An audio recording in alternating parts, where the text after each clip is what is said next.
headed home from a meeting, so he's stuck on traffic and all that kind of good stuff. So where does he live? He lives in Orlando. He's from Orlando. here. He's from here, but he's in Orlando, man. Okay, good, good. Yeah. So we use technology to make sure we stay in communications, and everything we do is based on the modern technology, Coach.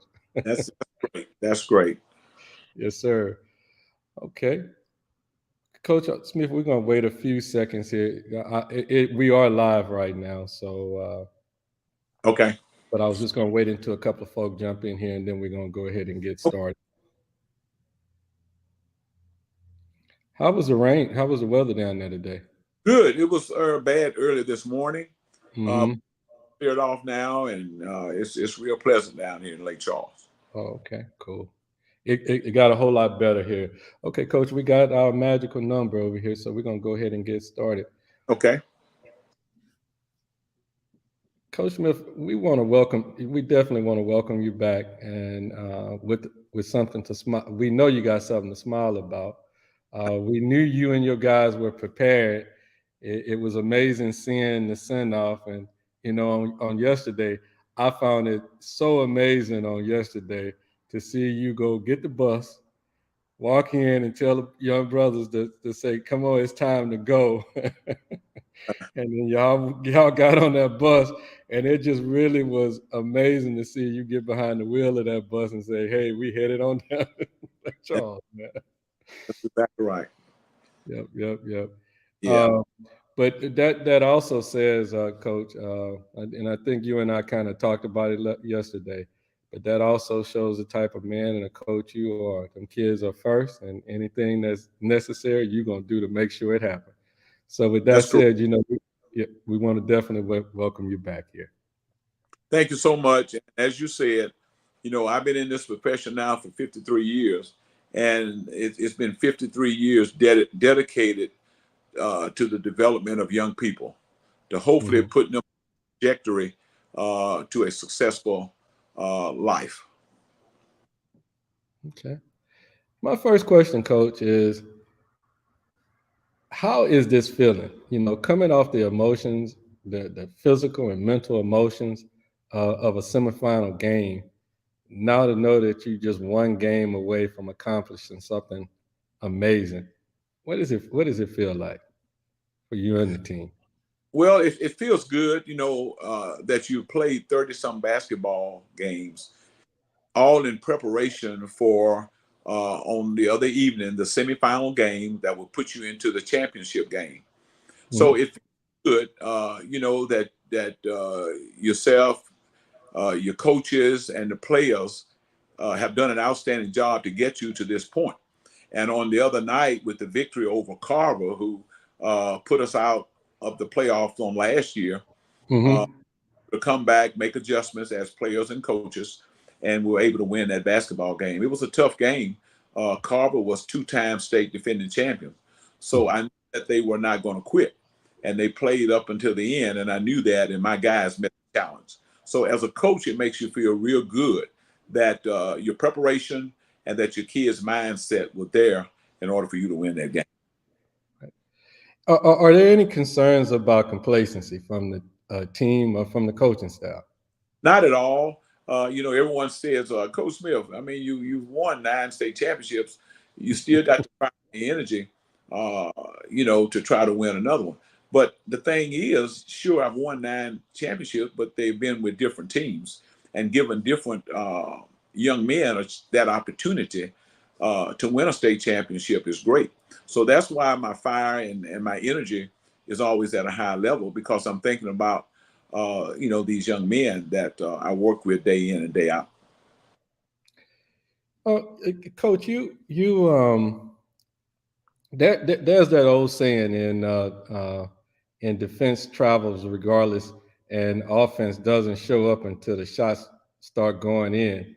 Your opponent on tomorrow won by a score of about 39-28, going so far as to pitching a shutout in the first quarter against Shaw. How do you prepare your shooters to play against a team with this type of defense and the size of the arena already creating a bunch of anxiety and things of that nature? Well, Madison Prep, it's nothing new to them either. They have tradition. They've won 8 state championships, so they Mhm. have also, as well as they've had quite a few Division I basketball players, and this year is no different.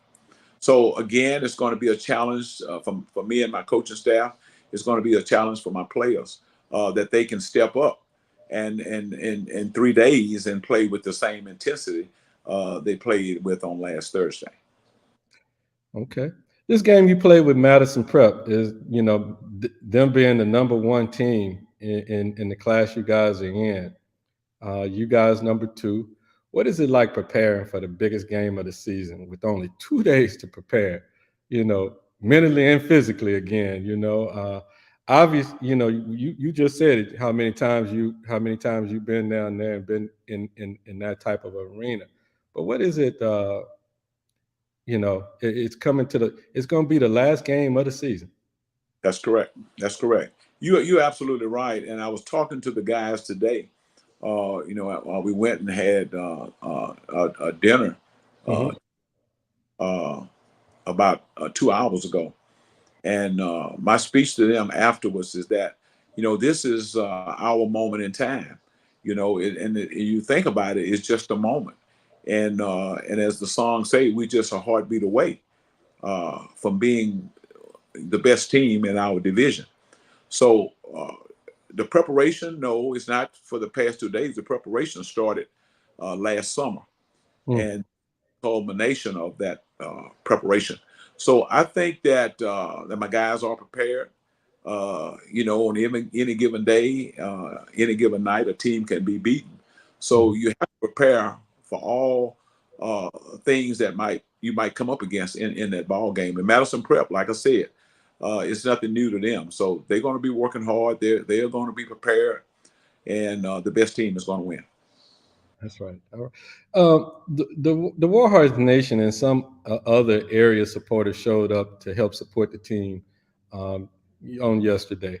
What do you want to say to those fans, and what do you want to say to the team and everybody else in St. Law about coming down to Lake Charles on tomorrow to give Peabody that they're gonna need to bring home that state championship? Well, in my time as head coach at Peabody High School, I've always said that our fans are our sixth man, and they've been there for us in every championship venue we've been in. We started off at LSU; they were there for us in mass numbers. We Mhm. moved from LSU to the Cajun Dome in Lafayette; they were there in mass numbers.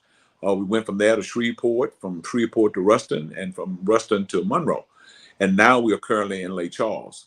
So I have no doubt that the fans are going to be there to support these young men. I've already had one of our fans who drove in on last week from Seattle, Washington, and also one of our fans who drove in on Thursday from Beaumont, Texas. So we're going to have fans here from all over the country. So uh, hopefully we can meet the challenge, and I know those fans are going to be there in order to cheer us on. One of the last question I have for you, there, Coach Smith, is you had them 8 titles as head coach. One when Coach Bowman was there, right? That's correct. That's correct. Okay. Okay. We also know each one of those teams, and you kind of alluded to this a little earlier, but I wanted to delve down into it a little bit more.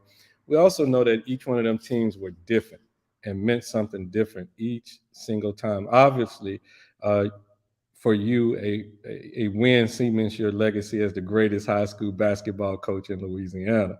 Um, and it adds another notch on your belt for that Naismith Hall of Fame that you've been nominated to. What would this title mean to the players, the school, and the fans? And if for some reason you guys don't pull it off, what does getting to this point say about this group of young men and coaches, on the team and the school as a whole? Well, the number one thing that come to my mind is that we put together a program that has been consistent over a long period of time, and with the same coach. So that's almost unimaginable uh, in any era, especially this era today. because in my coaching career, I've gone from a different generation, from one generation of young men to another generation of young men to another generation of young men, and Mhm. being able to translate that basketball pride, integrity, and intensity over a long period of time, it says a lot about our program and, of course, about my leadership. And as I said, all of these accolades and all these things that I've been able to accomplish, I give it all to the kids, because without them, none of this would have been possible. So at all times and every time on Sundays, I'm calling and they're calling me and I'm calling them to thank them for putting up with old Coach Smith over a long period of time. Well, I remember when we interviewed Flanagan, and and you talked about the idea that he would get out of school, I mean, get out of church on Sundays, and you come open the gym for him, That's and correct. think absolutely. See, we're not forgetting about what you're doing over there. um, But I Coach. want to say too, you know, I've been able to do this. Well, God has blessed me with good health, number one, Mm-hmm. and blessed me with one of the finest ladies in the world, my wife Rosa.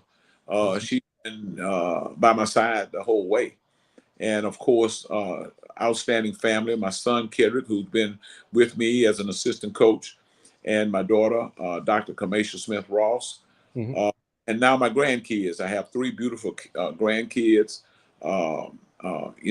Cassidy Smith, Jacoby Ross, which is currently playing basketball overseas, and of course my little one, Cameron Smith.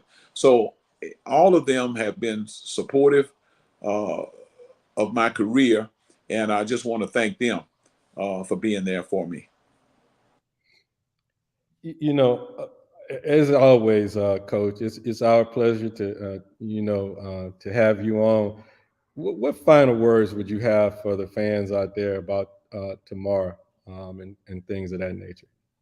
Well, you know, as you said, I don't know the outcome of the game. I'm wishing and praying and hoping for a championship. But either way it goes, I want the fans and the people to know that these young men have dedicated themselves. In some cases, 4 years, my seniors have Mhm. dedicated themselves for this moment. So I want everyone to, you know, be with them, hopefully in a championship. But if not, words of encouragement and a shoulder for them to lean on, and let them know that we are very proud of what they have accomplished over the 4 years. Okay. Well, Coach, again, I know I don't want to take too much of your time. I know you guys got a long day ahead of you tomorrow. I do want to say one thing, Coach.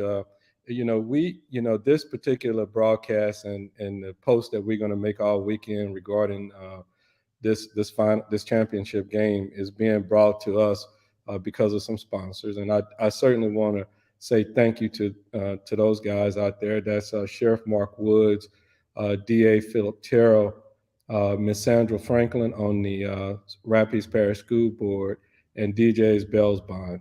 I definitely want to definitely say thank you to those guys for helping us to bring your words to the public, and certainly wish you guys well on tomorrow. We're gonna be following you. We're gonna be following you from a remote location, though. We won't be down in Lake Charles, but trust me, the spirit gonna be right over here at Urban Cast. How about that? Thank you so much. You're welcome, Coach. Y'all have a great evening, and to everyone that's out there, thank you guys for joining us. Hey, Coach, just hang tight. I'm gonna go ahead and end this live. Okay.